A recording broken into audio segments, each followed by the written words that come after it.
Welcome back to Larry D's Food for Thought. Today we will be, of course, reading out of that old King James Bible as always. Be reading out of the Old Testament and out of the New Testament, to the law and to the testimony.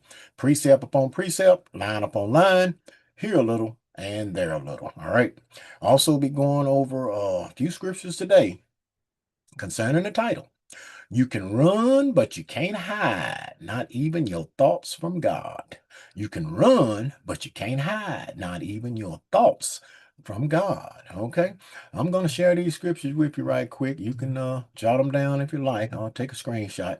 But yeah, tell you what, man, these people these people has gotten so bad, man. They're just doing everything under the sun they can think of that's contrary to the word of God. I mean, people sinning left and right, more so than cars running up and down east and west on I-40.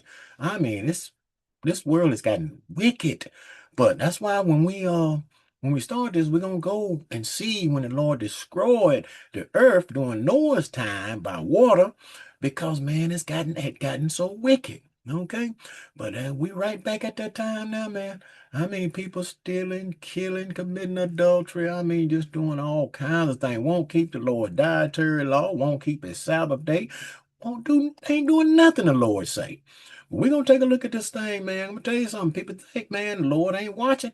People even said back in the day, said, look, who seeth us? God don't see us. You wanna bet?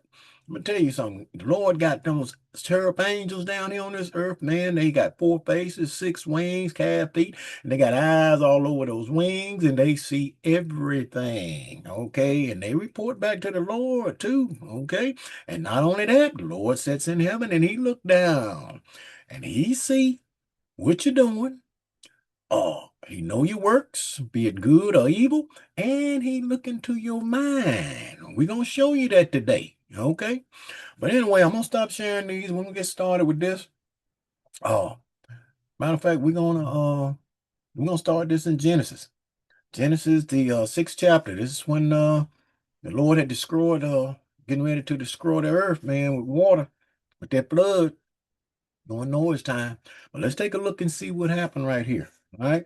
Now, this is Genesis 6th chapter. I'm gonna start reading at verse 5. And it reads, look, and God saw that the wickedness of man was great in the earth, and that every imagination of the thoughts of his heart was only evil continually. When the Lord talk about heart, he talking about the heart of your mind. Okay.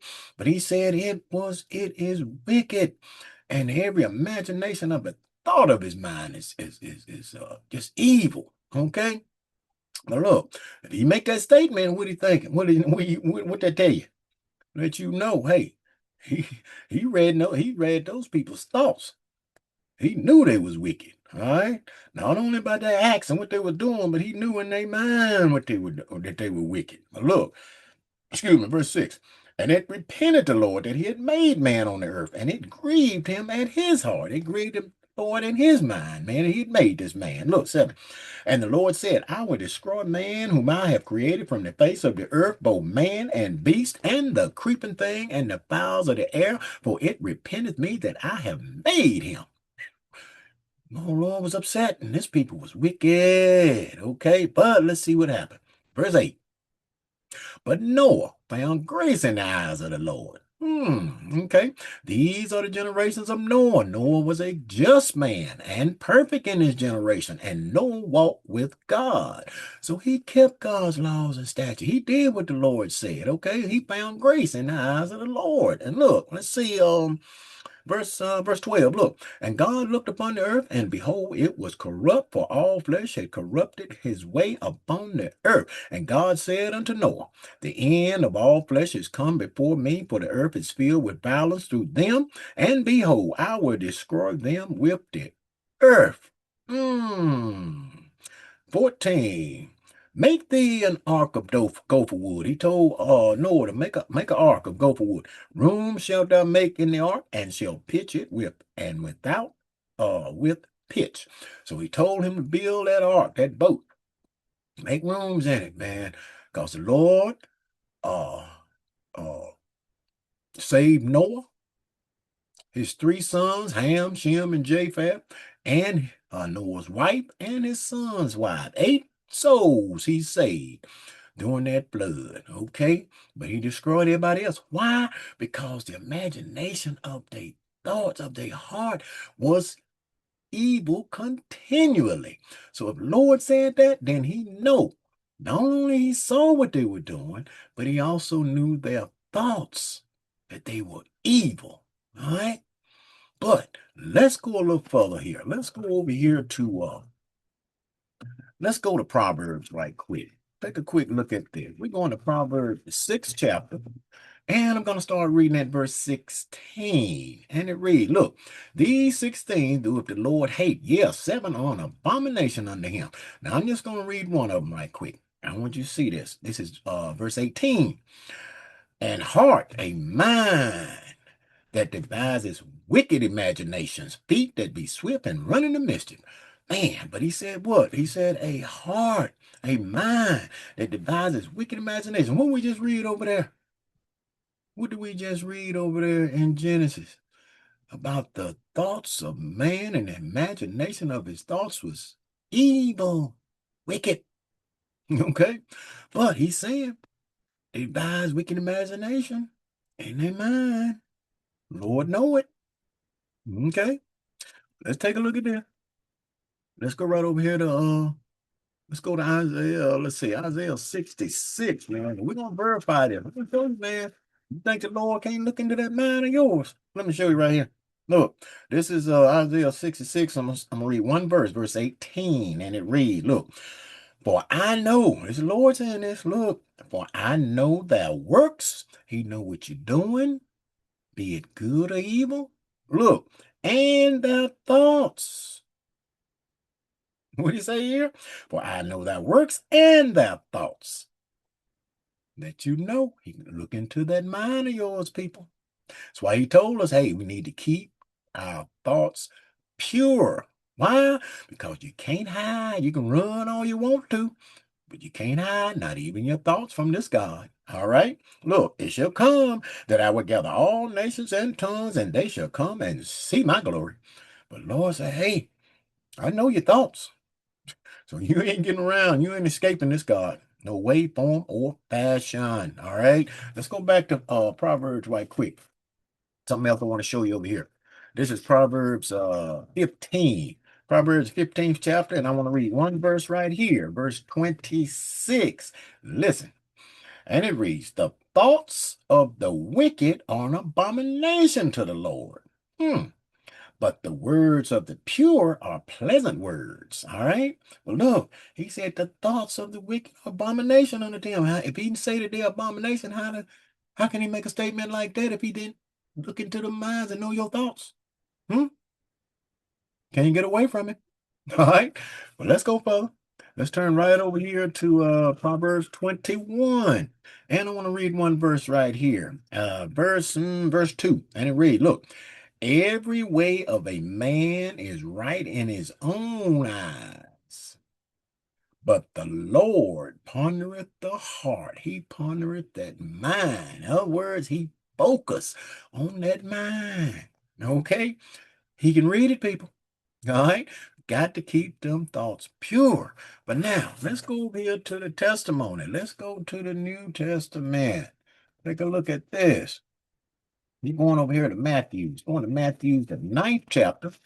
Matthew 9. I'm going to start reading at verse 3. And it reads, listen. And behold, certain of the scribes, now these scribes, right? Look, said within themselves, they said in their mind, look, said within themselves, this man blasphemeth. They come out talking about the Lord was blaspheming, right? Look. And Jesus, look, and Jesus, knowing their thoughts, said, wherefore think ye evil in your hearts? Why you thinking evil in your mind? The Lord looked right in his mind, their mind, and he saw what them scribes was thinking. See that? Like I say, you can't hide from it. No way, no way, form, or fashion. But let's go further. Let's go to let's see where we're at here. We are going to go to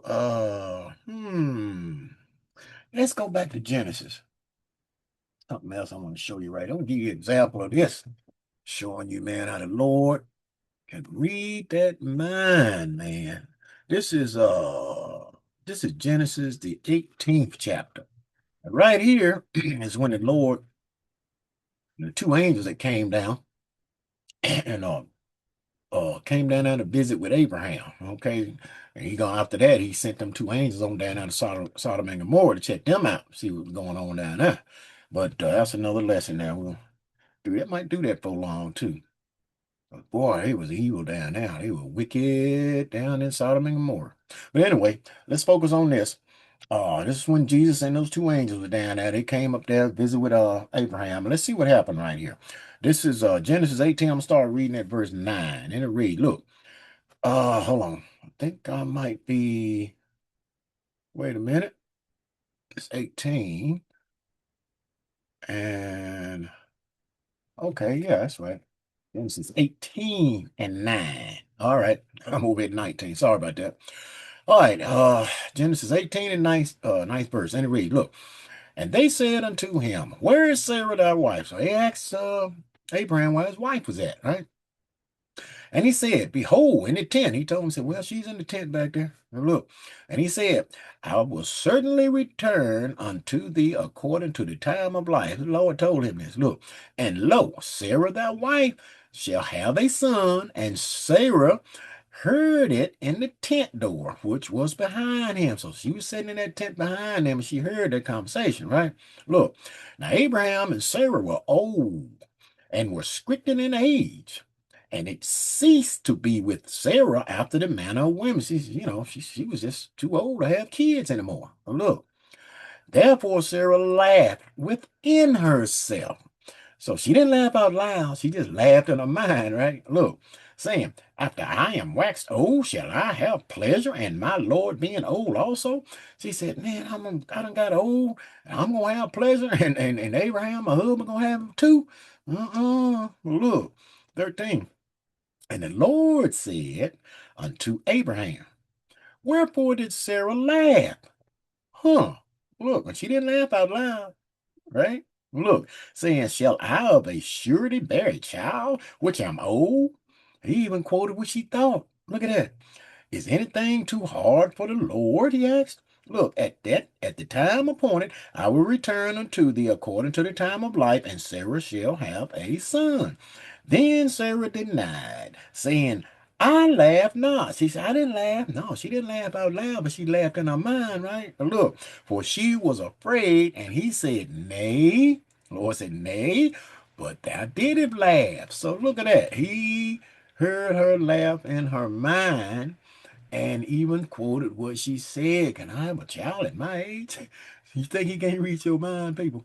I think these scriptures should be enough, but we got a few more. We're going to go on a little further. Let's go over here and look at this. Let's go to Psalms right quick. We're over here to Psalms 53. Take a quick look at this. Psalms 53. And let's see here. I'm going to start reading at verse 1. And listen, and it reads, the fool has said in his heart, the fool has said in his mind, there is no God. Corrupt are they. I say corrupt are they, and have done abominable iniquity. There is none that doeth good. God looked down from heaven upon the children of men to see if there were any that did understand, that did seek God. But he said right there, man, he said that fool done said in his mind that there is no God. So he looked right into that man's mind, that wicked man, and say, hey, ain't no God. Lord know what you thinking, people. Okay. But let's go further here. Let's go back to the New Testament right quick. Got something else I want to show you. One more example here. This is Matthew's, back to Matthew's, the 9th chapter. A quick look at this. Right here is when a woman, she was sick, had a disease, and she come up behind the Lord, and let's see what happened right here. Okay. This is Matthew 9. I'm starting reading at verse 20, and it reads, look, and behold, a woman which was diseased with an issue of blood 12 years came behind him. She came behind the Lord, right? Look, and touched the hem of his garment. For she said within herself, she said in her mind, look, if I may but touch his garment, I shall be whole. She said, if I can just touch his garment, I'll be healed. Look. But Jesus turned him about, and when he saw her, he said, daughter, be of good comfort. Thy faith has made thee whole. And the woman was made whole from that hour. So she was healed within that same hour. And he told her, he said, be of good comfort. Your faith, man. She had faith, man. She said, I can only just touch his garment. I'm going to be healed. But what did he say? The Lord read her mind because she said it within herself. He said her faith, man. By she making that statement and speaking that in her mind, Lord knew it. Said that faith. She had faith. The Lord was gonna heal her if she can just touch his garment. But he saw her thoughts, man. So don't you think you can hide? Like I say, you can run, but you can't hide. Not even your thoughts from this God. Okay? But let's go to this last place right quick. But I hope, man, after all these scriptures here, man, you are convinced with no doubt in your mind that the Lord, knowing that the Lord can indeed read your thoughts. All right. Isaiah 55. Isaiah 55. I'm going to start reading at verse 7. And it reads, listen, let the wicked forsake his way, and the unrighteous man his thoughts. See that? And let him return unto the Lord, and he will have mercy upon him, to our God, for he will abundantly pardon. For my thoughts, the Lord said, his thoughts are not your thoughts and not ours. Okay? So if he make a statement like that, he know his own thoughts and he know your thoughts as well. Cause why? Listen, neither are your ways my ways, said the Lord. For as the heavens are higher than the earth, so are my ways higher than your ways, and my thoughts than your thoughts. So Lord know his thoughts is higher than your thoughts. Why? Because he can read your thoughts. Okay? Plain and simple. So with these scriptures, I hope that you understand the Lord indeed can read your mind, people. He know what you're thinking. So I told you, keep your thoughts pure. Because he is watching. He know your works. He see what you're doing. And he know what you're thinking. Okay? So I hope that'll help you to get on that straight and narrow path and stay there until the end. Okay? So with that food for thought, think on these scriptures and words throughout the course of the day. And until next time, peace.